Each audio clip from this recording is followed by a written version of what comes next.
Kun Sagalee Bilisummaa Oromooti.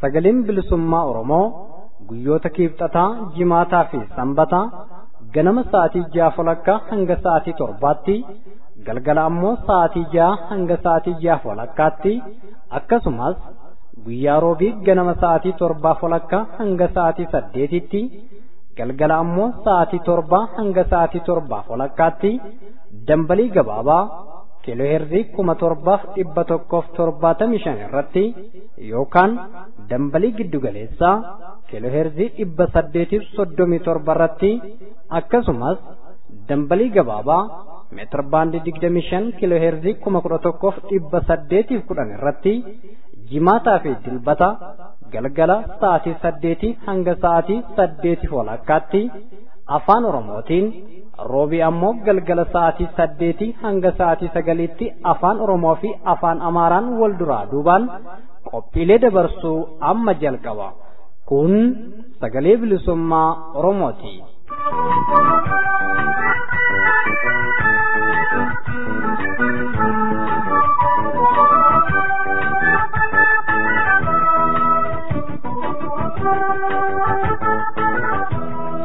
Gurraandhala 21 bara 2018 ashama akkam jirtan kabajamtoota hordoftoota keenya. Sagalee Bilisummaa Oromoo kutaa afaan Oromootirraa bakka jirtan maratti nageenyi keenya kabajaa fi jaalalaa isinaa dhaqqabu jenna. Dhaggeeffattoota kunoo qophii keenya har'aaf jenne qabannee dhihaannee jirra. Qophii keenya har'aa beeksuudhaan hanga xumuraatitti kanan isin faana turu an baarantuu gadaati. Qophii keenya har'aa keessatti akkuma aadeffatame oduun hangafa ta'a. Galiin qabsoo bilisummaa Oromoo kan uummanni Oromoo irratti dararamaa turee fi dhumaa tureef addatti immoo kan qeerroon Oromoo irratti dhiigaa cabaa fi wareegamaa turan uummata Oromoo bilisummaa isaa gonfachiisu mirga abbaa biyyummaa isaa dhugoomsu akkasumas uummanni Oromoo qabeenya isaatti biyya isaatti akka fayyadamu taasisuu fi haa ta'utii warri kanaan faallaa deemanii fi Itoophiyaa dimokiraatessina jedhanii yaadanii fi hololaa oolanii bulan kan isaan yaadan ummata Oromoo mirga abbaa biyyummaa isa akkuma kanaan dura hacuucanii yookaan immoo gara dabarsanii Itoophiyaa dimokiraatessina maqaa jedhuun ammas ummata Oromoo gabrummaa jala tursuu qabeenya isaa saamuu hidhuu fi dararuu itti fufuu fi qophiin keenya oduuttaanii isin bira ga'u kanumarratti kan fuulleffatudha. Haala yeroo ammaa kana lixa Oromiyaa naannoo Dambidolloo jiru irrattis jiraataa naannichaa tokko haasofsiifnee jirra. Innis qaama qophii keenya har'aati. Gara xumura qophii keenyatirratti kan isin bira ga'u ta'a. Hundumaa hanga xumura sagantaa keenyatti nu faana bu'uun hordofaa jecha amma oduuttaan isin ceesisa.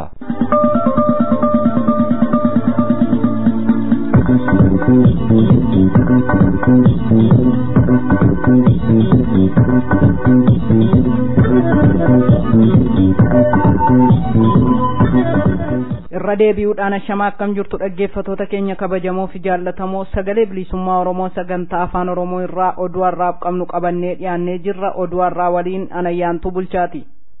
Sabboontonni Oromoo godina Wallagga lixaa maadheen ijaaramuun dhimma qabsoo bilisummaa Oromoo irratti mari'atan waraana bilisummaa Oromoo cinaa kan dhaabbatan ta'us beeksisan.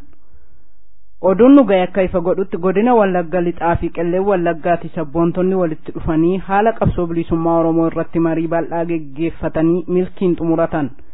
Marii kana irratti sabboontonni walitti dhufanis adda bilisummaa Oromoo jalatti maadheelee haaraa akka ijaarratan beekameera.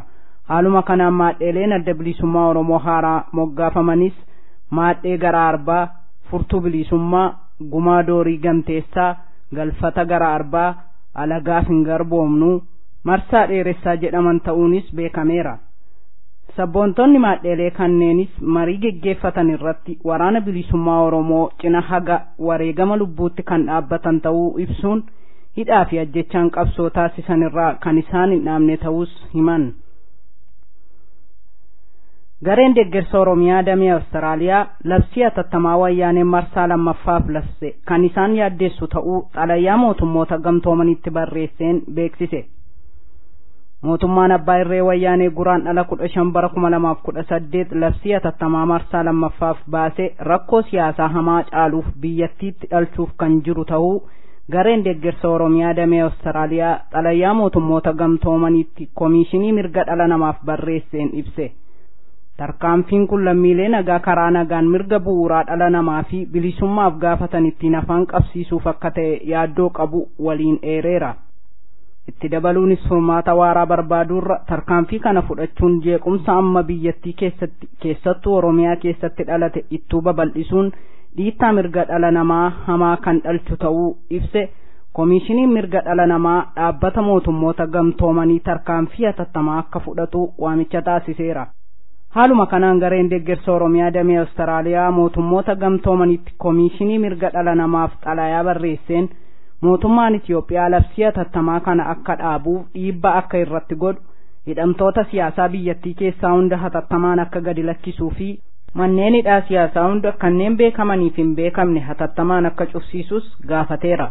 Oduu xumuraatiin Imbaasiin Ameerikaa Itiyoophiyaatti argamu labsii hatattamaa wayyaaneen marroo lamaaf labse mormee jira. Gamtaan Awurooppaas labsii kana balaaleffateera. Tibbana wayyaaneen marroo lammaffaaf labsii hatattamaa uummata irratti labsuu ilaalchisee imbaasiin Ameerikaa Itiyoophiyaatti argamu yaaddoo qabu ibsee labsicha cimsee balaaleffatuun mormee jira. Imbaasichis ibsa tibbana baaseen tarkaanfii labsii mirga bu'uuraa kan yaada ofii bilisaan ibsachuu fi gurmaa'uu ugguruu mootummaa wayyaanee baase kana jabeessinee morminaa jedheera.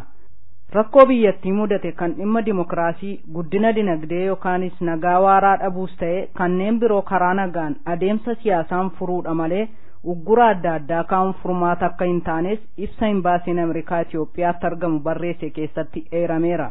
Dhumarrattis mootummaan dhimma kana irra deebi'ee akka itti yaaduu fi furmaata biroo akkaataa lubbuu lammiilee fi qabeenya irratti balaa hin geessifnetti barbaadu akkasumas rakkoolee mudataniif marii karaa nagaa fi hirmaannaa siyaasaa hunda hirmaachisee deemsisuu akka qabu hubachiiseera. Haaluma wal fakkaatuun gamtaan Awurooppaas labsii yeroo muddamaa yeroo lammaffaaf mootummaan wayyaanee baase kana mormee jira. Egaan dhaggeeffattoota keenya kabajamoo fi jaallatamoo sagalee bilisummaa Oromoo sagantaa afaan Oromoo irraa oduun har'aaf qabannee dhiyaanne kanuma irratti goolabamee jira. Qophiilee keenyaaf waliin turtii gaarii.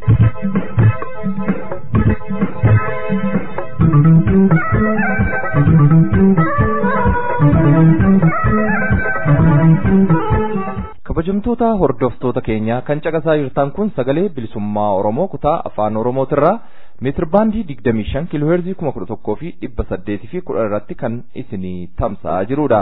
Qophiin keenya oduudhaan eegale ammallee akkuma itti fufetti jira.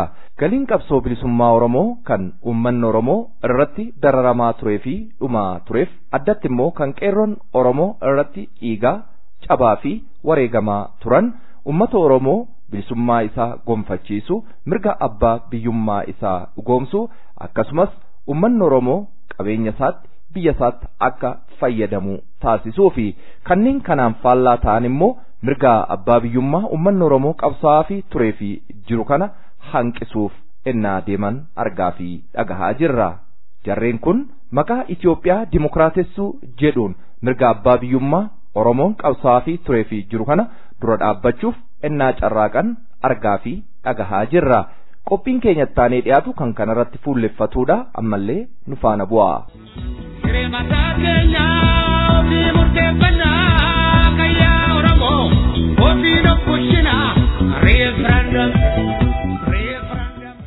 Ilmaan Oromoo qaqqaaliin wareegama ulfaataa karaa hundaan kafaluun qabsoo bilisummaa Oromoo sadarkaa har'aan kan gahan galii qabsichaa milkeessuufi. Keewwati 39 hanga bakka ga'utti hondeetti deebinu qabsoonni finiinsi beekin gaaddachaa jira inni kan daraareera inni kan daraaruufi jenni keeyya Oromoo inni kan maraateera inni kan maraachuufi inni kan maraateera inni kan maraachuufi. Oromoo dukkana gabrummaa keessaa ifatti baasuun akkuma ummattoota ardii kana gubbaa jiranii bilisummaan akka jiraatu gochuuf qabsoo fi diddaa godhamaa turan keessatti sabboontonni ilmaan Oromoo qaroo hubatoo fi muratoon wareegama ulfaataa baasaniiru. Qonnaan bultoonni, barattoonni, dargaggoonni xiqqaa hanga guddaatti walumaa gala murnoonni hawaasa Oromoo cufti diddaa gabrummaaf biyya ofii irratti nagaa fi bilisummaan jiraachuuf falmaan godhaa turan jabaa ta'uu seenaan diddaa gabrummaa uummata Oromoo ni mul'isa. Falmaan mirgaa fi abbaa biyyummaa abboota keenyaan eegalame wareegamni bilisummaa fi mirga abbaa biyyummaa dhugoomsachuuf kafalaa taran dhaloota har'aa ga'ee falmaan finiiniira. Cunqursitootaa fi saamtota hundeen buqqisee gatuuf maayyiirraan ga'ee jira. Wareegamni guddaan baasamaa turee fi jiru galii qabsoo bilisummaa Oromoo kan ta'e abbaa biyyummaa Oromoo fi bilisummaa sabaa dhugoomsuuf malee sirna impaayera Itoophiyaa jiraachisuun qooddannaa taayitaa barcumaa bulchiinsa Itoophiyaa Oromoof argamsiisuuf miti. Diddaa gabrummaa fi abbaa biyyummaaf finciloota Oromoon godhaa ture keessaa kan dhalate dureen qabsoo bilisummaa Oromoo addi bilisummaa Oromoo galii qabsoo Oromoo bilisummaa uummata Oromoo fi walabummaa Oromiyaa maxxanfatee sagantaa siyaasaa isaa keessatti ifatti kaa'uun diddaan gabrummaa caalaatti akka finiinu qabsoon saba Oromoos akka miilaan dhaabbatuu fi fuula duratti furga'ee galii akeekkateef akka dhaqqabuuf wal'aansoon godhee cimaadha. Ifaajjeen taasise herreegni isaa hin salphatu. Qabsoo kana utubee gadhaabuurraa hanga furgaase sadarkaa har'aan ga'uu keessatti wareegamni gama hundaan addi bilisummaa Oromoo baase himanii fixuun hin danda'amu. Wareegama kanaanis qabsoo bilisummaa Oromoo sadarkaa har'arra jiru kan addunyaayyuu ajab jechisiise irraan gaheera. Kaayyoo ganamaa milkeessuuf qabsoo gaggeesse keessattis mirgoota hin tuffatamne Oromoof argamsiiseera. Kanarraas deeggarsa bal'aa fi mararfannoo guddaa saba Oromoo biraa qaba. Kun dhugaa lafarra jiru seenaan mul'isu kan eenyullee haaluu fi gaaddiddeessuu hin dandeenyedha. Wareegama sabboontonni fi qabsaa'onni baasaniin ifaajjii addi bilisummaa Oromoo waggoota dheeraaf itti dadhabaa tureen dirreen fiigichaa siyaasaa har'a mul'atu kan hundumtuu keessa burraaqu kun argame yoo jedhame dhugaarraa fagaachuu hin ta'u. Dhiigni jaalleewwanii lafeen sabboontotaa barattoota barsiisotaa qonnaan bultootaa dargaggoota qeerroo Oromoo kan itti dhangala'ee fi caccabe garuu waa tokko dhugoomsuufi. Kunis akeeka qabsoo bilisummaa Oromoo bakkaan ga'u galii qabsoo Oromoo mirkaneessuufi. Galiin qabsoo bilisummaa Oromoo adda bilisummaa Oromoon hoogganamu sirna kolonummaa impaayera Itoophiyaa jaarraa tokkoo fi walakkaaf ummata Oromoo irra jiraate diigee bilisummaa Oromoo fi walabummaa Oromiyaa mirkaneessuudha. Ilmaan biyyaa qaqqaaliin sabboontonni hubatoon akeekaaf kaayyoo adda bilisummaa Oromoo ofitti fudhatuun osoo ummata Oromoo fi Oromiyaaf falmanii wareega lubbuu qaalii kafalan osoo silaa har'a jiraatanii Oromoorra darbaniyyuu Afriikaafuu warra ga'uu danda'anidha. Isaan kanarra tarkaanfatamee imaanaa isaan dhalootaaf kennan kan dhaloonnis ofitti fudhatee bakkaan ga'uuf sosso'aa jirutti gufuu ta'uun dhiiga Oromiyaa ijaaruu fi saba Oromoo bilisummaatti baasuuf jige sirna impaayerummaa Itoophiyaa deebisanii jajjabeessuu fi ijaaruutti jijjiiruuf kanneen fiigan garuu dhiigni Oromoota kumaa kitilaa bilisummaa fi walabummaaf dhangala'e kun galaana ta'ee akka isaan fudhatu hubatamuu feesisa. Har'a dhiiga ijoollee Oromoo mirgaaf bilisummaa Oromoo guutuutti mirkaneessuuf dhangala'aa jiruun nagada siyaasaa ooffachaa kanneen guyyaatti iddoo 5tti argamuu fi afaan 5 haasawaa ooluun abshaalummaa siyaasaa qabaachuutti of fudhatan adda bilisummaa Oromoo moggeessuu fi bu'aa qabsoo isaatii butachuuf abbalan qabsoo inni sabboontota Oromoo hiriirsee barootaaf wareegama haalaan qaalii itti baasee jaarmaa dargaggootaa qeerroo bilisummaa Oromoo itti ijaare sirna gabroonfattuu wayyaanee irratti fincila diddaa gabrummaa hanga fincila xumura gabrummaan finiinsuun wayyaanee TPLF EPRDF qarqara bool'aan gahee jiru kana abbaatti ta'uu fi dantaa mataa isaanii ittiin guuttatuuf darbees aangoo ittiin argachuuf warri wixxifachaa jiran dirreetti mul'atu. Qabsoon finiinee falmaanis hoo'ee fincilli ummataa fi dargaggootaa akka ibidda saafaa bittoota guggubuun wayita Oromoo rarraga bilisummaan ga'ee jiru kanatti riqicha xumuraa gara bilisummaatti ittiin ce'amu haftee adda bilisummaa Oromoo gargaaranii milkeessuurra wayita ammaa kana sochii siyaasaa ho'ee jiru keessa gugatuun kanneen hundee akeeka qabsoo bilisummaa Oromoo jal'isuun yookiin gaaddiddeessuun faallaa akeeka qabsoo bilisummaa Oromoo kan ta'e fedha saba Oromoon alatti sirna impaayera Itoophiyaa tiksuuf Itoophiyaa haaraa fi dimokiraatoftuu ijaarra maqaa jedhuun kanneen waardiyyummaa dhaabbatan bakka bakkaa diigumsa isaanii itti fufaniiru.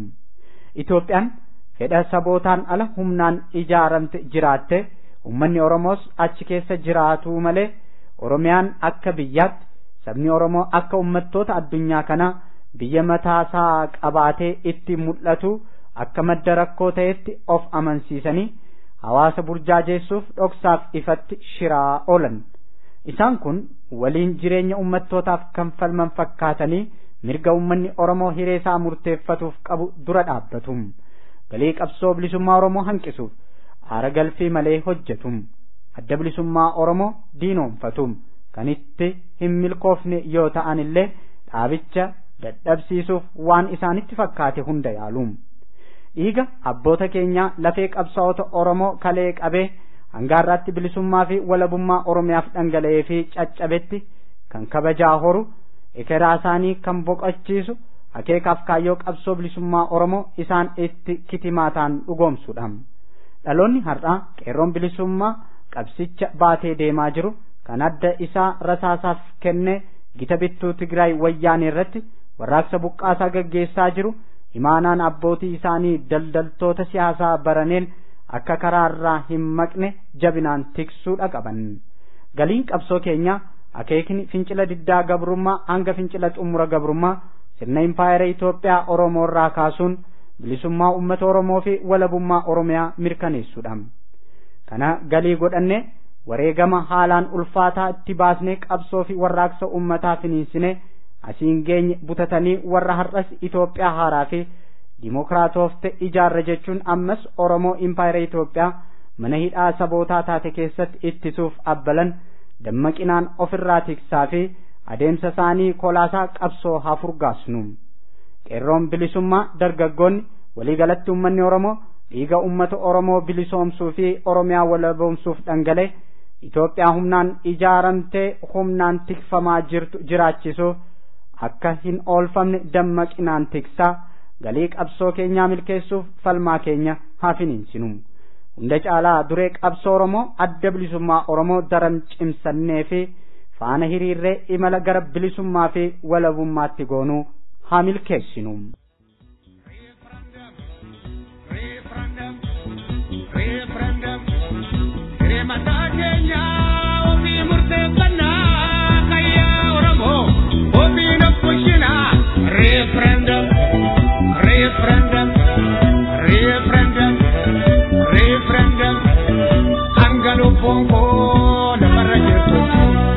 Nam palma mega Oromo, Angoromia.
kabajamtoota hordoftoota keenya tokko lama jennee gara xumura qophii keenyatti irra geenyee jirra. Akkuma mata duree irratti isin beeksise yaada jiraatan naannoo Dambidolloo tokko nuu kenne kan isin biraan ga'u ta'a. Jiraatan naannoo Dambidolloo kun haala fincilli xumura gabrummaa yeroo ammaa kana naannootti irra jiruu fi walumaa galatti immoo sochii naannoo sana jiru irratti waan fuulleffatu irratti yaada sagalee bilisummaa Oromootiif kenne ammallee nu faana bu'aa jecha garasumattan isin ceesisa.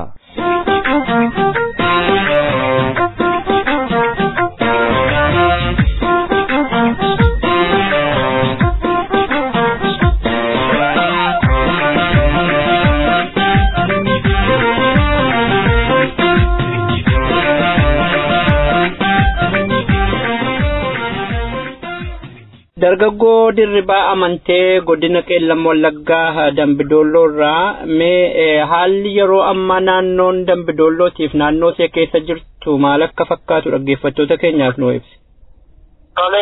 Haalli ammaa yeroo Dambidolloo keessa jirtu keessatti hundaa'ee rakkoo kan komaandi poostiitiin wal qabatee amma yeroo ammaa kana keessatti rakkoo baay'eetu mudachaa jira. Kan oduu dharaa qopheessanii wantoota karaa cufuufaatu jira. Immoo kan rakkoo kan komaandi poostii sun itti fayyadamee uummata naannoo sana keessa jiru komaandi poostii kana akka isaan labsan jecha guyyaa 10 jedhanii oduu dharaa wayiitu jira. Sun immoo qabsoo keenya yoomiyyuu dudduubatti deebisaa hin jiru. Ammas ta'e immoo boris ta'ee wanti tokkoyyuu qabsoo kana dudduubatti nun deebisu. Dambidolloo qofa otoo hin taane kan qabsoo kana irratti gaggeessaa jirru. Ammas lafti isaan baasanii sana irratti hundaa'ee wanti dudduubatti nun deebisu hin jiru jechaa jirra nuti. Torbeewwan darban kana keessa naannoon Dambidolloo hiriira gurguddaadha keessummeessaa ture. Simannaan hidhamtootaa sunis hin jira. Isa kana wajjin wal qabatee akkuma tiyyuu kaafte labsii yeroo atattamaa yeroo darbee sanarra deebi'anii jiru. Mee kana wal qabatee ammatti edda guyyaa lamman kana jarri labsanii boodaa fi sochii uummataa wal bira qabdeennaa laaltu attamidha waan ni jijjiirame jira?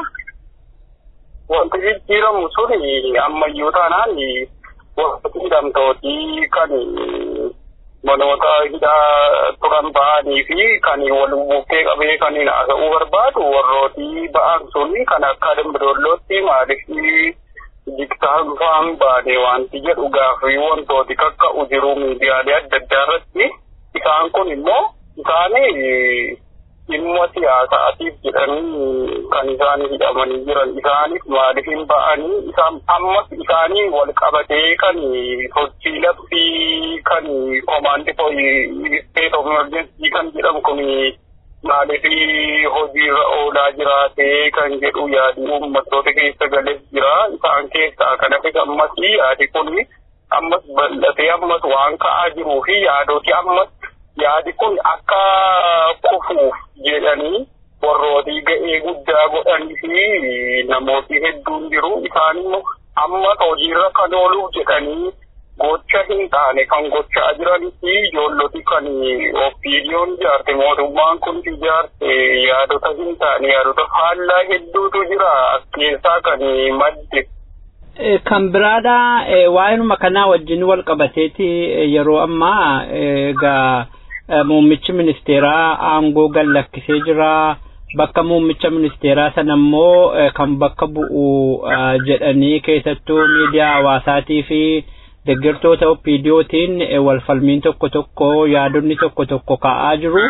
Isa kanarratti uummanni yaada maalii qabaachaa jira Dirriba? Gemmoo yaadi kun uummatu hundumtuu kan isaan yaadi isaan qabani gemmoo jijjiiruun keessoon ta'u wanti jiru tokko jira nu keessatti.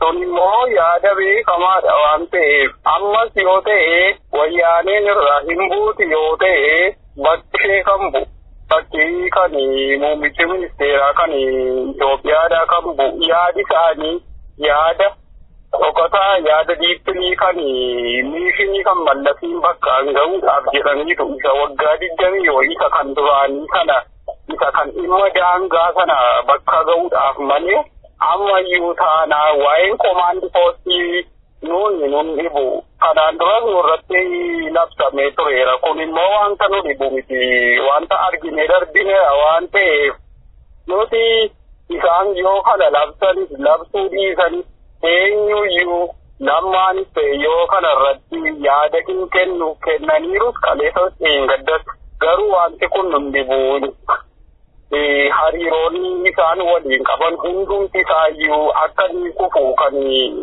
murteessuu danda'u yoo yaadi ofiidiyoon hin deebitu yoo ta'e kanaan duras hin deebitu jennee yaadaa turreerra isa kanarratti garuu hin deebitu taanaan state of emergency isa jedhamu kanarratti walii galanii hin deebisan taanaa wanti kun komaandi poostiin ammayyuu yoo hin labsamne yoo irratti hin murteessu yoo ta'e ammayyuu abdoo keenya dudduubatti akka hin deebisne nuti beekna. Eeyyee labsii yeroo atattamaasa yeroo darbee sanaanii keessattuu naannoo qeellam wallaggaatti akkuma beekamu ajjeechaa baay'ee geggeeffamee haatiniif ilmoo wal biratti du'aniiru ilmoo ajjeesanii haadha reeffarra kaahanii jiru kun seenaa yeroo dhiyooti godaannessi kun immoo hin qorree isuma irratti kana dabalanii egaa akkuma tuu jette marcuma jijjiiruun sirnicha jijjiiruu miti jette yoo tarii akka namni yaadu kana oppiidiyoon qabatee jedhe furmaata waaraa uummata Oromootiif argamsiisa jettee yaadda ati dhimma kana wajjin?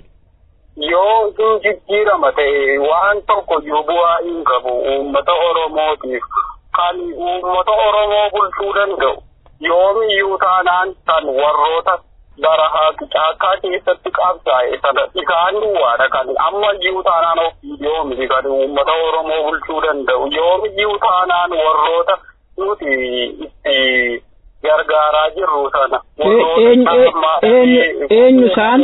Eenyu isaan maqaanuu dha'uu dandeessaa? Yee waraana abaa'oo qofa kan bulchuu danda'u malee ofiidiyoo miti wayyaanees miti.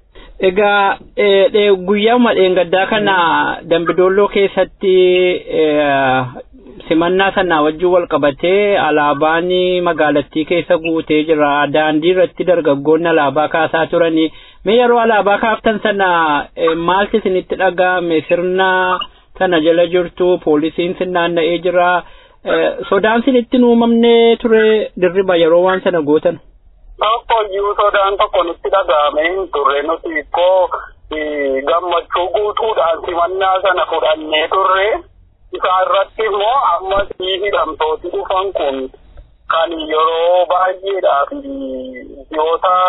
ji'ootaaf waggootaaf kan hidhaman jiru warrooti akka ijaaraa fa'aa warrooti akka qananii fa'aa isaan jiru isaanii immoo simachuun irra jira ture kanaaf immoo isaaniin simachuudhaaf immoo magaalattii guutummaa akka haala gaariidhaan kan nuti simanne sodaa waan tokko hin qabnu turre magaalattii baay'ee bareechine. Shamarran dhiyeenya kana hidhaman jiru yeroo ammaa gara Wallagga Lixaatti galaa jiru keessattuu maqaa kaffeettaa namootaa mee shamarran sanaaf dhaamsa maalii qabda achumaan simannaa sana duuka? Keessumaayyuu shamarreen kananii waliifaanu hidhamtee turte kan obboleessisee achitti mana hidhaa keessatti darabaa jiru sanaaf ammayyuu taanaan yoomiyyuu gabroonfataa wayyaanii akkamii achi keessatti hin hambifne nanamana kananiif kaanaan kananiin immoo yoomiyyuu qabsooftuu dhugaa qabsooftuu Dambidolloo keessa jirtu qabsooftuu yoomiyyuu dhugaa ta'uu simannee argineerra isaan qofa osoo hin taane hunduma isaaniiyyuu simannee argineerra. Dargaggoo Dirribaa Amantee godina Qeellam Wallaggaa Dambidolloo irraa yeroo keetiif maqaa dhaggeeffattoota Sagalee Bilisummaa Oromootiin irra deebinee galatoomi siin jenna. Isinis galatoomaa.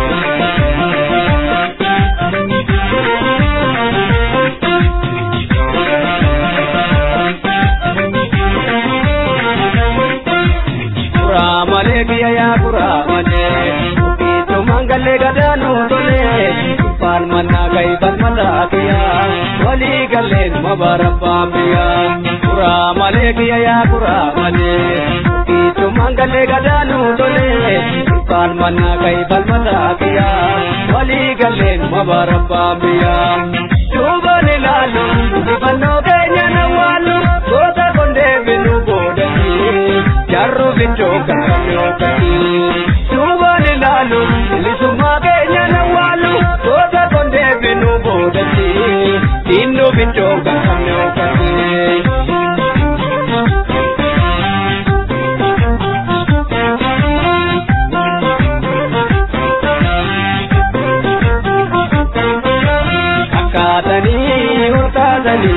Kotaan argaa dhumattee maraasanii Tokkichumaa dhumnee garaa Harkatti kuusee qubatee silmiin jaraa Harkatti kuusee qubatee silmiin jaraa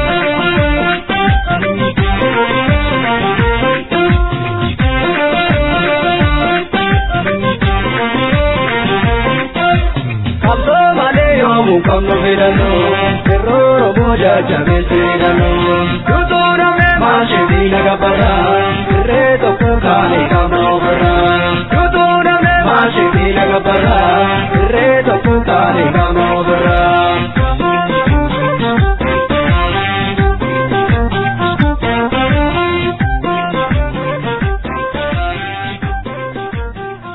Egaan kabajamtoota hordoftoota keenyaa qophiin keenya sagalee bilisummaa Oromoo kutaa afaan Oromootirraa har'aaf jennee qopheeffanne asumarratti goolabamee jira. Qophii wal fakkaatuun hanga walitti deebinutti nagaaf fayyaa keessanuu jiraadha. Injifannoo uummata Oromoof.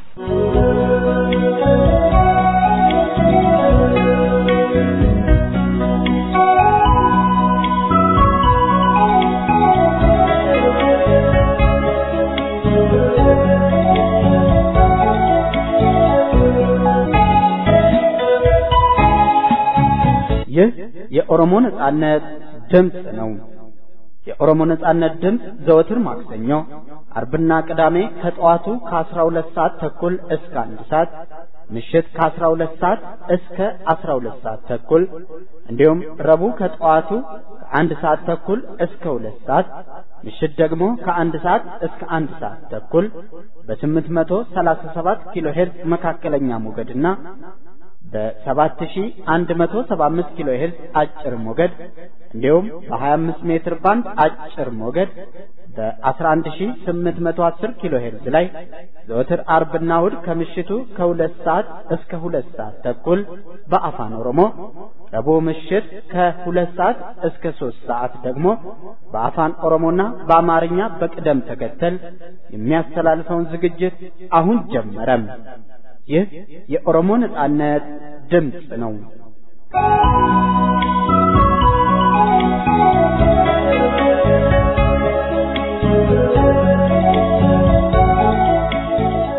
የከበረ ሰላምታችን በያላችሁበት ይድረሳችሁ። የተከበራችሁ አድማጮቻችን እንደምን ከረማችሁ? ከኦሮሞ ነጻነት ድምጽ የአማርኛው ቋንቋ ዝግጅት ክፍል ለዕለቱ ያሰናዳነውን ፕሮግራም እንደሚከተለው አስተዋውቃችኋለሁ። ፕሮግራሙን በማስተዋወቅ አብሬያችሁ የምቆየው እኔ ሊበንገዳ ነኝ። ቀዳሚው ዜና ይሆናል። ወያኔ ባወጣው የአስቸኳይ ጊዜ አዋጅ ላይ ከኦሮሞ ነጻነት ግንባር የተሰጠ መግለጫ ዜናውን ተከትሎ ይቀርባል። የሰብአዊ መብት ተሟጋችና የፖለቲካ ተንታኝ ከሆኑት አቶ ኃይሉ ሀብተወልድ ጋር በወቅታዊ የኢትዮጵያ ኢምፓየር የፖለቲካ ሁኔታ ላይ የተደረገ ቃለ መጠይቅ ክፍል 1 ደግሞ ወደ መጨረሻው ፕሮግራማችን ላይ ይቀርባል። አድማጮቻችን እስከ ፕሮግራማችን ፍጻሜ ከኛ ጋር ሁኑ እያልን አሁን ወደ ዜና እናልፋለን።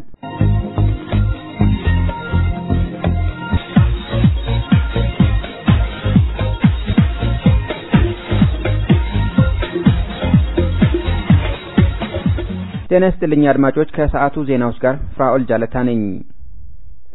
ከውድቀቱ አፋፍ የሚገኘው አምባገነኑ የወያኔ መንግስት ከትግራይ ተወላጆች ብቻ ያደራጀውን የሥርዓቱ ታማኝ ልዩ ኃይል ወደ ኦሮሚያ የተለያዩ አካባቢዎች በማስተማራት ህዝቡን እያወከ መሆኑ ተጋለጠም። ከመላው ሀገሪቷ በሥርዓቱ ላይ በተከታተለው ህዝባዊ የተቃውሞ ማዕበል በተለይም በኦሮሞ ህዝብ የጭቆና ፍጻሜ ንቅናቄ ከውድቀቱ አፋፍ የሚገኘው የወያኔ ኢህአዴግ መንግስት በምዕራብ ኦሮሚያ የተለያዩ አካባቢዎች የኦሮሞ ነጻነት ሰራዊትን ማሰስ በሚል ለሳምንታት ያደረገው ጥረት ከንቱ ሆኖ መቅረቱን ያመለከቱት ምንጮቻችን የሥርዓቱ ታማኝ የሆነ ልዩ ኃይል ከትግራይ ተወላጆች ብቻ በማደራጀት ከየካቲት 10 ቀን 2018 ዓመተ ምህረት አንስቶ በምዕራብና በምስራቅ ወለጋ ዞኖች የተለያዩ አካባቢዎች አሰሳ በሚል ማሰማራቱን አጋልጠዋል። ፋሽስቱ የወያኔ ስርዓት በምስራቅ ወለጋ ዞን ቆላማ አካባቢዎችና የተለያዩ ወረዳዎች ውስጥ በተለይም እንደ ጉድሩ፣ አሙሩ፣ ፍንጫና ጃርቲ በመሳሰሉ አካባቢዎች የሽብር ኃይሉን የኦሮሞ ነጻነት ሰራዊትን በማሰስ እናጠፋለን በሚል አሰማርቶ በአዲስ ሴራ እኩይ ተግባር እየፈጸመ መሆኑ ታውቋል። በዚሁ መሰረት ወደ ህዝቡ የተሰማራው የሥርዓቱ ታማኝ አሸባሪ ጦር ኃይል አፋን ኦሮሞ ተናጋሪ ቅጥረኞች ተመድበውለት በየመንደሩ እየዞረ እኛ የኦሮሞ ነጻነት ሰራዊት አባላትን በሚል ምግብና የተለያዩ ቁሳቁሶች ድጋፍ እንዲሁም መንገድ ጠፍቶን ነው አሳዩን በሚል ህዝቡን በመጠየቅ ምግብና የተለያዩ እገዛ ያደረጉለትን ዜጎች ወደ ወህኒ እየወረወረ መሆኑን ምንጮች ያመለክታሉ። ከዚህም በተጨማሪ በአካባቢው ከቤታቸው የጦር መሳሪያ ያላቸውን ዜጎች በመሰለል ያላቸውን ትጥቅ እየነጠቀ መሆኑም ታውቋል። በመሆኑም የአካባቢው ነዋሪዎች የወያኔ ኃይሎች እየሸረቡት ካለው ሴራና እየወሰዱት ካለው እኩይ እርምጃ በንቃት ራሳቸውን እንዲጠብቁ መልእክት ተላልፈዋል። የወያኔ መንግስት የካቲት 15 ቀን 2018 ዓመተ ምህረት ያወጣውን የአስቸኳይ ጊዜ አዋጅ በጥብቅ እንደምትቃወም አሜሪካ ገለጸች። የተለያዩ የሰብአዊ መብት ተሟጋች አካላትም አዋጁን ሀገሪቷን ወደ ባሰ ቀውስ የሚያመራ እርምጃ ሲሉ ኮንነዋል። በኢትዮጵያ የሚገኘው የአሜሪካ ኤምባሲ ሰሞኑን ባወጣው መግለጫ ውጥረት ውስጥ የገባው የወያኔ መንግስት ያወጣውን የአስቸኳይ ጊዜ አዋጅ እንደማይቀበለው ገልጿል። የኢትዮጵያ መንግስት የአስቸኳይ ጊዜ አዋጅ ለማውጣት ያሳለፈው ውሳኔ የመደራጀትና ሐሳብን በነጻነት መግለጽን ጨምሮ የህዝቡን መሰረታዊ መብቶች የገደበ በመሆኑ አጥብቆ እንደሚቃወም አስታውቋል። ኤምባሲው መንግስት እየጠቀሰ ያለውን የዜጎች ህይወት መጥፋትና የንብረት መውደምን ስጋት እንጋራለን ያለው የአሜሪካ መንግስት ምላሹ ለህዝቡ የላቀ ነጻነትን ማጎናጸፍ እንጂ ነጻነትን መንፈግ አይደለም ብሏል። ኢትዮጵያን እየገጠማት ላለው ችግር ዲሞክራሲያዊ ተሐድሶ ይሁን የኢኮኖሚ እድገት አሊያም ዘላቂ መፍትሄ የሚገኘው ሁሉን ባለድርሻ አካላት በማሳተፍ በሚካሄድ ውይይትና የፖለቲካ ምህዳሩን በማስፋት እንጂ እገዳ በመጣል አይደለም ሲል የወያኔን እርምጃ በጽኑ ተቃውሟል።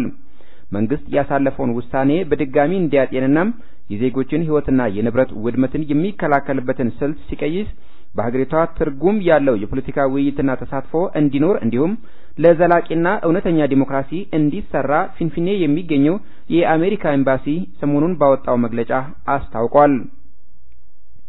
በተመሳሳይ መልኩ የአውሮፓ ህብረት የወያኔን የአስቸኳይ ጊዜ አዋጅ በሀገሪቷ ያለውን ሁኔታ ከድጡ ወደ ማጡ የሚያሸጋግር ሲል ኮንኗል።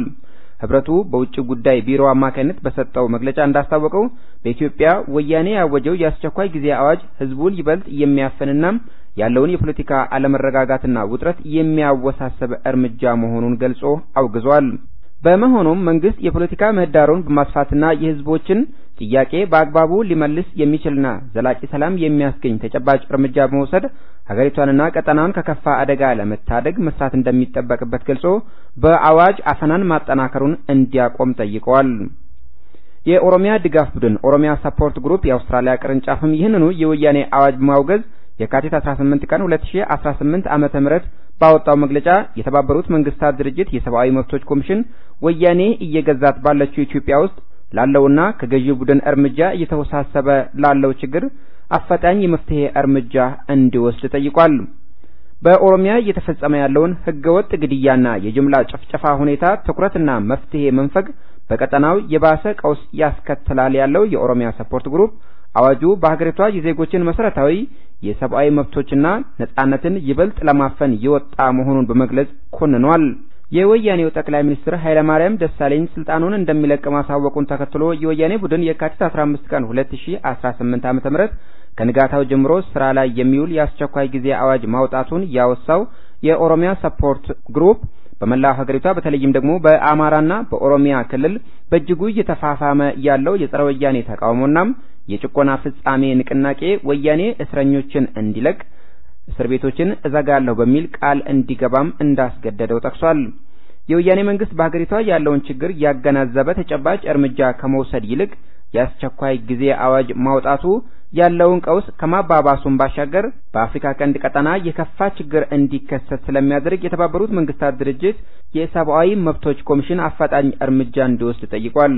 በመሆኑም የተባበሩት መንግስታት ድርጅት የሰብአዊ መብቶች ኮሚሽን የወያኔ መንግስት የአስቸኳይ ጊዜ አዋጁን እንዲያነሳና የጸረ ሽብር ህጉን እንዲቀለብስ ጫና እንዲያደርግ በሚታወቁና በማይታወቁ ስውር እስር ቤቶች ውስጥ ያሉ የፖለቲካ እስረኞች ሁሉ እንዲፈቱ ለመንግስት ግልጽ ጥያቄ እንዲያቀርብ በስርዓቱ እየተፈጸሙ ያሉትንና የተፈጸሙትን ግድያዎችን እንዲሁም የተለያዩ ወንጀሎችን በገለልተኛ አካል እንዲያጣራና ወያኔ በጦርና በደህንነት ኃይሎቹ የሚፈጽመውን ወንጀል በአስቸኳይ እንዲያቆም እንዲጠይቅ እንዲሁም በአገሪቷ ነጻነት ፍትህና ዲሞክራሲ እውን ወደ ማድረግ የሚያመራ ለነጻነት የሚፋለሙ ድርጅቶችና ተቃዋሚዎችን ሁሉ ያሳተፈ የሽግግር መንግስት እንዲቋቋም በወያኔ መንግስት ላይ ጫና እንዲያሳድር የተባበሩት መንግስታት ድርጅት የሰብአዊ መብቶች ኮሚሽንን ጠይቋል።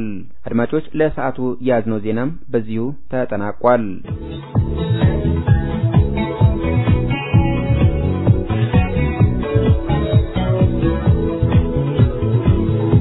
አድማጮቻችን ዜናን በማሰማት የጀመረው ፕሮግራማችን አሁንም እንደቀጠለ ነው። በማስከተል የምናቀርብላችሁ ወያኔ ባወጣው የአስቸኳይ ጊዜ አዋጅ ላይ ከኦሮሞ ነጻነት ግንባር የተሰጠ መግለጫ ይሆናል። እነሆ እንደሚከተለው ይቀርባል። ተከታተሉን።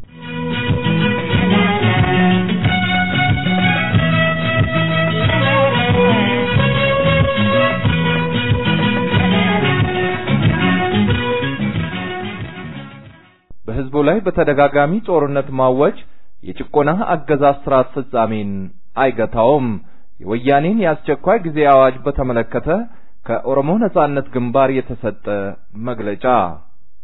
የአስቸኳይ ጊዜ አዋጅ ስቴት ኦፍ ኢመርጀንሲ በሚል ወያኔ የካቲት 16 ቀን 2018 ዓ.ም አሁንም በድጋሚ ያወጣው አዋጅ ህጋዊ መሰረት የሌለው ያለውን ነባራዊ ሁኔታ የማያንጸባርቅ መንግስት ለህዝቡ ያለውን ንቀትና ግዴለሽነት እንዲሁም በማናለብኝነት በትዕቢት የተሞላ አልፎም ወደ ባሰ አጠቃላይ ቀውስና ጥፋት የሚያመራ እርምጃ ነው። እንዲሁም ቀድሞውንም በመንግስት በህዝቡ ላይ የታወጀውንና በቋሚነት በስራ የተተረጎመ ያለ የጦርነት አዋጅ ቀጣይ አካል ነው።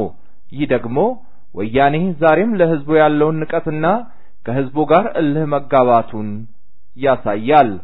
የትኛውም ኃይል ከህዝብ ጋር እልህ ተያይዞ ህዝቡን ሊያሸንፍ አይችልም። በህዝቡ ላይ በተደጋጋሚ ጦርነት ማወጅ የጭቆና አገዛዝ ስርዓት ፍጻሜን አይገታውም።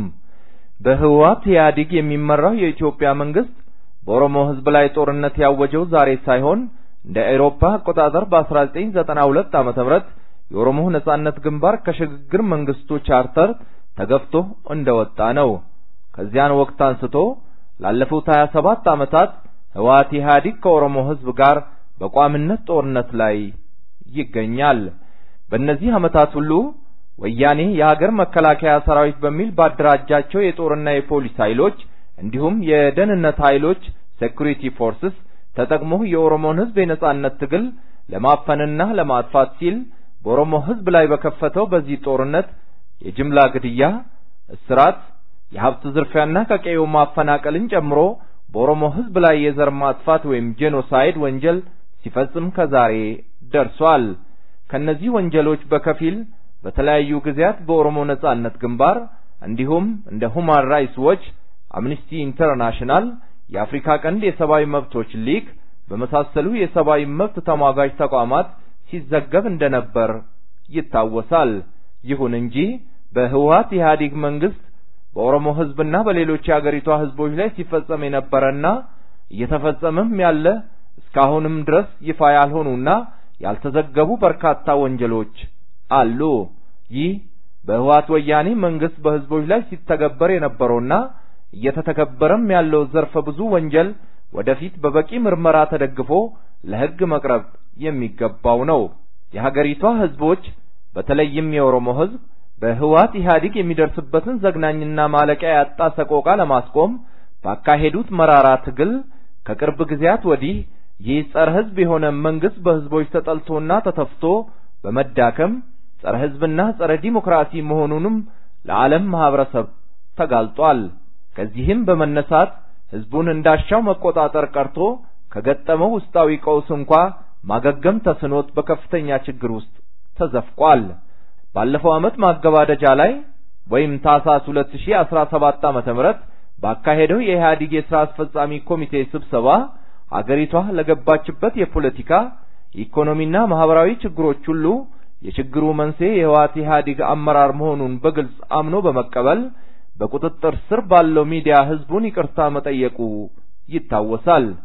ይሁን እንጂ ከዚያ በኋላም ይህ መንግስት እየወሰደ ያለው እርምጃ እኔ ነኝ የበደልኩ በሚል ይቅርታ የጠየቀውን ህዝብ ማስፈራራት፣ ማሰር፣ መግደልና ለተለያየ ሰቆቃዎች መዳረግ ብቻ ሆኗል። በአፉ የህዝቦችን ችግርና ጥያቄ እየተገነዘበና እየሰማ እንዳለ እንዲሁም ሰላማዊና ትክክለኛ መፍትሄ ለማስገኘት እየሰራ ያለ አስመስሎ እየተናገረ በተግባር ግን ከህዝቡ ጋር እልህ በመጋባት ባለው የጦር ኃይል ጨቁኖና ረግጦ መግዛቱን እየቀጠለ ነው። የአስቸኳይ ጊዜ አዋጅ ስቴት ኦፍ ኢመርጀንሲ በሚል ወያኔ የካቲት 16 2018 ያወጣው አዋጅና ህዝቡን በመዝረፍ የከበሩትን ጀነራሎች አሁንም ዝርፊያውን እንዲቀጥሉና ዜጎችን በጅምላ እንዲገሉ መሾሙ ለዚህ በቂ ማስረጃ ነው።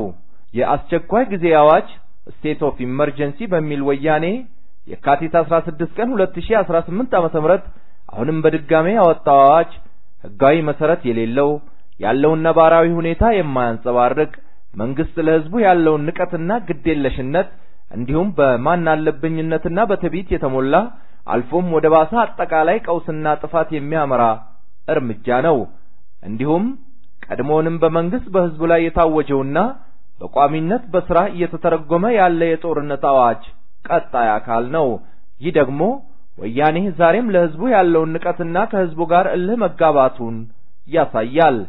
የትኛውም ኃይል ከህዝብ ጋር እልህ ተያይዞ ህዝቡን ሊያሸንፍ አይችልም። በህዝቡ ላይ በተደጋጋሚ ጦርነት ማወጅ የጭቆና አገዛዝ ስርዓት ፍጻሜን አይገታውም። የኦሮሞ ነጻነት ግንባር ከህዝቡ ጋር እልህ በመጋባት ህዝቡን እየፈጀ በኃይል ለመኖር እየተፍጨረጨረ ያለውን ይህን ጸረ ህዝብ መንግስት በማስወገድ በአገራችንና በቀጠናው ሰላምና ወደ ዘላቂ መፍትሄ የሚያመራ ሁኔታ ለመፍጠር ህዝባችን በተለይም ቄሮ እና ሁሉም ተጨቋኝ ህዝቦች እያካሄዱት ያለውን ትግል በጥፍ ድርብ እንዲያፋፍሙ የትግል ጥሪውን በድጋሜ እያስተላለፈ በበኩሉም ከመቼውም ጊዜ በበለጠ ድርሻውን በጥንካሬ የሚወጣ መሆኑን ይፋ ያደርጋል። የፖለቲካ ድርጅቶች ይህንን እውን ለማድረግ ከኦሮሞ ነጻነት ግንባር ጋር እንዲሰሩ የጀመረውን ጥረት ይበልጥ አስፋፍቶ ይቀጥላል። ለዚህ የኦነግ ጥረት የፖለቲካ ድርጅቶች ምላሽ እንዲሰጡ አሁንም ጥሪውን ያቀርባል። በተለይም ደግሞ የኦሮሞ ፖለቲካ ድርጅቶች ከኦነግ ጋር በመሆን በኦሮሞ ህዝብ ላይ የታወጀውን ይህንን ጦርነት በማምከን የኦሮሞን ህዝብ መብት በማስከበሩና ለሁሉም ህዝቦች ዘላቂ ሰላም በማስገኘቱ ጥረት ላይ አብረው እንዲሰሩ በአጽንኦት ጥሪውን ያድሳል። ዘመኑ የጭቆና ፍጻሜ ዘመን ነው። ድል ለኦሮሞ ህዝብ። የኦሮሞ ነጻነት ግንባር የካቲት 17 ቀን 2018 ዓመተ ምህረት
እንግዲህ አድማጮቻችን አሁን የመጨረሻው ፕሮግራማችን ላይ ደርሰናል። የመጨረሻው ፕሮግራማችን የሰብአዊ መብት ተሟጋችና የፖለቲካ ተንታኝ ከሆኑት አቶ ኃይሉ ሀብተወልድ ጋር በወቅታዊ የኢትዮጵያ ኢምፓየር የፖለቲካ ሁኔታ ላይ የተደረገ ቃለ መጠይቅ ክፍል 1 ይሆናል። ተከታተሉን።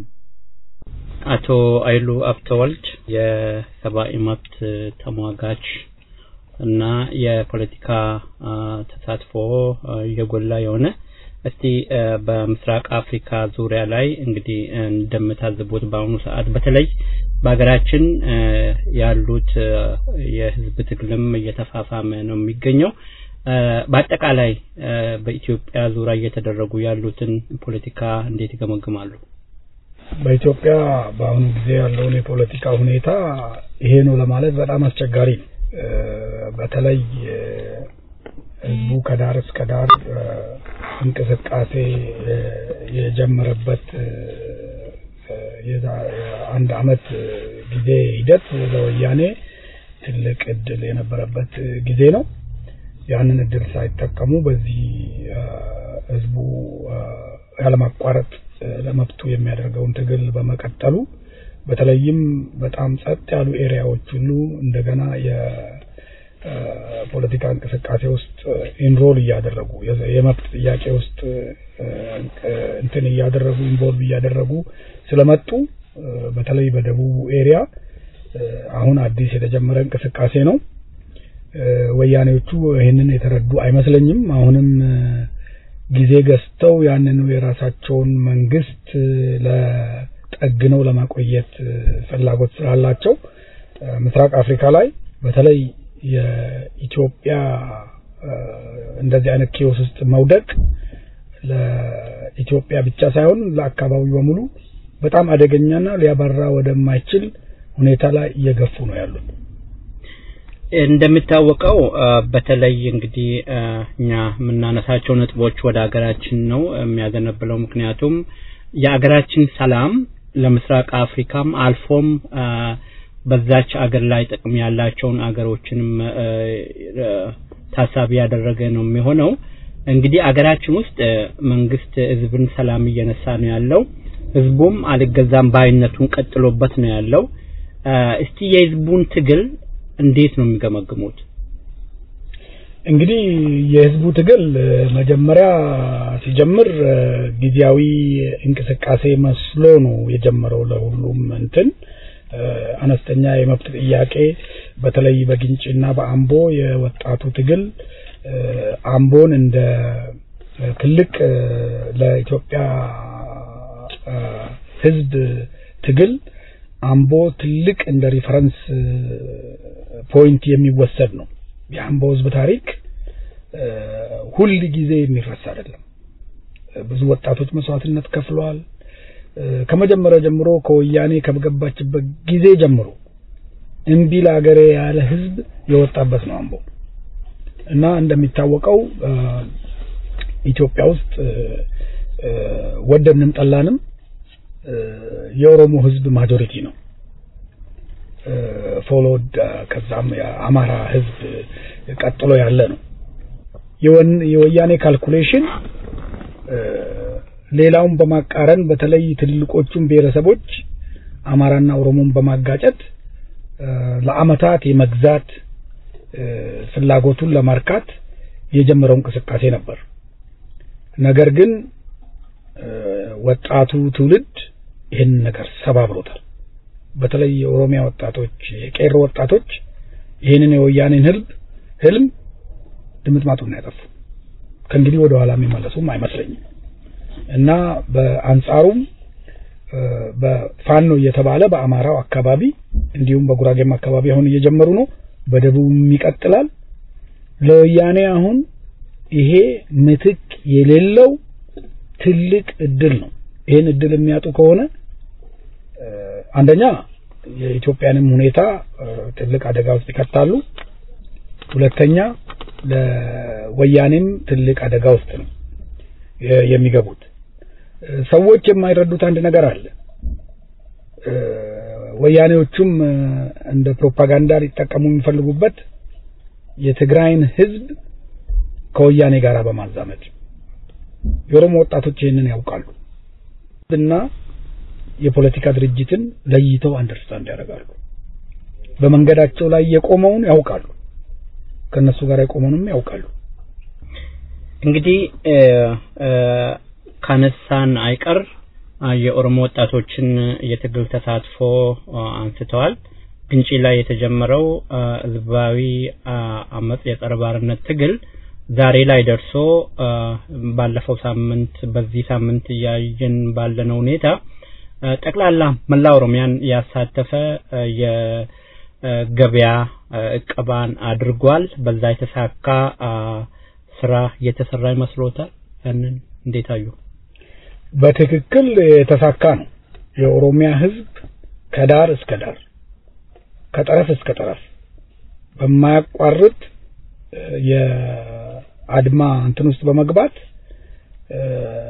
ወያኔዎቹ ከገመቱት በላይ ከጠበቁት በላይ እና ይሄው ሲቹዌሽን አስቸኳይ ጊዜ አዋጅ በድጋሚ እንዲያወጡ ያደረገው ይሄ ነው እና ትልቁ ስህተት እና ያልተጠናበት በሌሎች ብሔረሰቦች አካባቢ የኦሮሚያን እንቅስቃሴ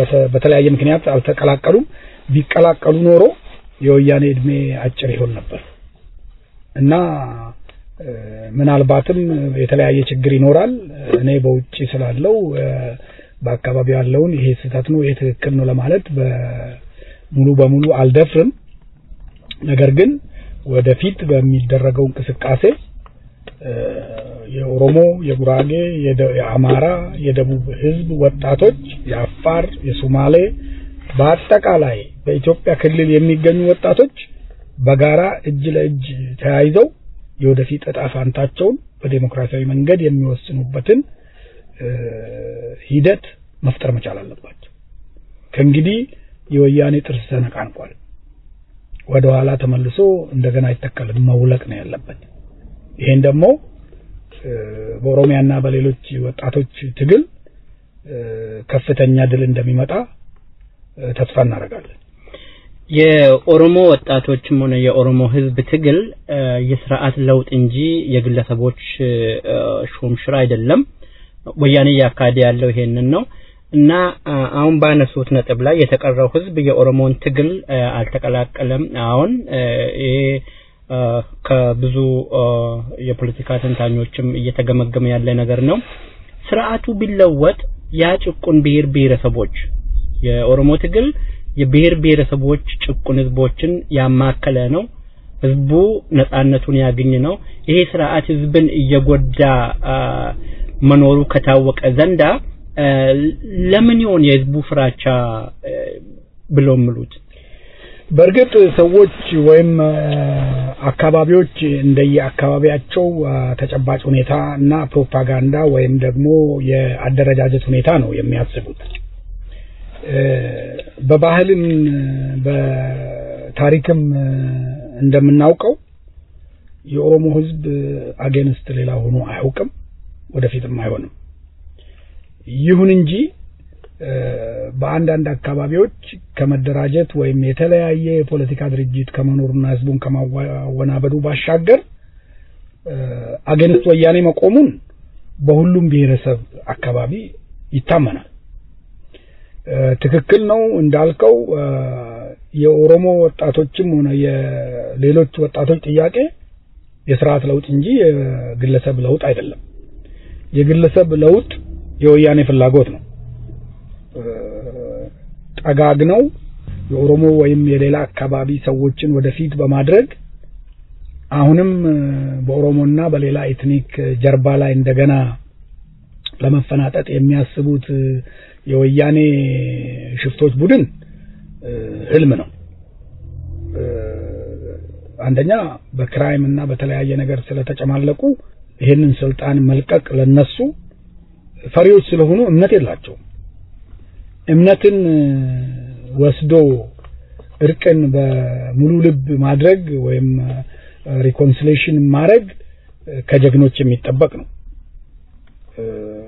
ጀግና ከሆንክ በሁኔታው የምትተማመን ከሆነ ቁጭ ብለህ ማውራት እና በህግና በስርዓት በታዛቢ ገላጋይ ዳኞች ስርዓቱን ለውጦ በሰላም መኖር ይቻላል። እነዚህ ሰዎች ግን ክራይም ስለሰሩ በምንም ተአምር ማንንም ማያምኑ ስለዘረፉ የዘረፉትን ሀብት ይዞ መሞት እንጂ ከህዝባቸው ጋር ሼር ማድረግን አይፈልጉም። ሊበሎን የአማራና የኦሮሞን ህዝብ ወይም የሌላውን ኤትኒክ የትግራይን ህዝብ ራሱ አያምኑትም። ምክንያቱም በጣም ብዙ ገፍቷል፣ ብዙ ዘርፏል። የትግራይ ህዝብ በፕሮፓጋንዳ አይኑን እንዲጨፍን አድርጓል። በርግጥ የሚረዱ የሉም ማለት አይደለም። ነገ ከስልጣኑ ላይ ቢለቁ የትግራይ ህዝብ ያንን ይረዳል። የዛ ጊዜ እንደማይለቃቸው ያውቃሉ። ስለዚህ ይሄ ነው ትልቁ የወያኔ ችግር። በዚህ ምክንያት ነው ይሄንን ትግል በጣም ውስብስብና አስቸጋሪ የሆነበት እና በትክክል የኦሮሞ ወጣቶች የሚያደርጉት እንቅስቃሴ የሚያደርጉት ትግል ለመላው ኢትዮጵያ ትልቅ መድህን ነው ብዬ ነው እኔ እንደ ኦፖርቹኒቲ የማየው። we like it or not የወደፊቱ ስርዓት የዲሞክራሲ ስርዓት ነው። የወደፊቱን አስተዳደር ወሳኝ ህዝቡ ነው። አሁን ባለው ሁኔታ ግን ያለው ስርዓት ባለው የአስተዳደር ፈርጅ ነው ህዝቡ ሲረከብ ስርዓቱን የሚረከበው ወደፊት በዲሞክራሲያዊ መንገድ የሚወሰን ነው። ስለዚህ we like it or not በፓርላማም ሆነ በሌላው አካባቢ ቁጥሩ የበዛ ሊቀመጥም የሚችለው ኦሮሞ ህዝብ ነው። ከዛ ቀጥሎ የአማራ ህዝብ ነው እና በየደረጃው ትግሬውም የራሱ ድርሻ ያገኛል። ያ ዲሞክራሲያዊ የህዝብ ድምጽ ከተሰማ ነው ሊሆን የሚችለው እንጂ አሁን በመሳሪያ ፈሙዝ ይዘው ያሉት ያው የትግራይ የበላዮች ናቸው። ያ መሳሪያ በእጃቸው ካለ ድረስ የፈለጉትን ማስቀመጥ ማንሳት የማይችሉበት እድል አለ።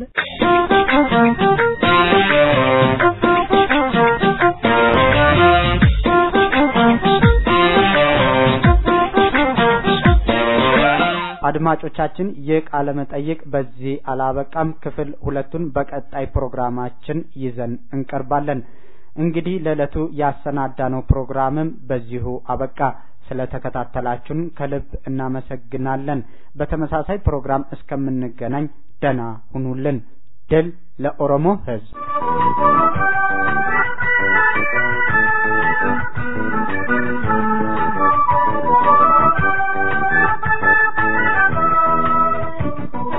Thank you.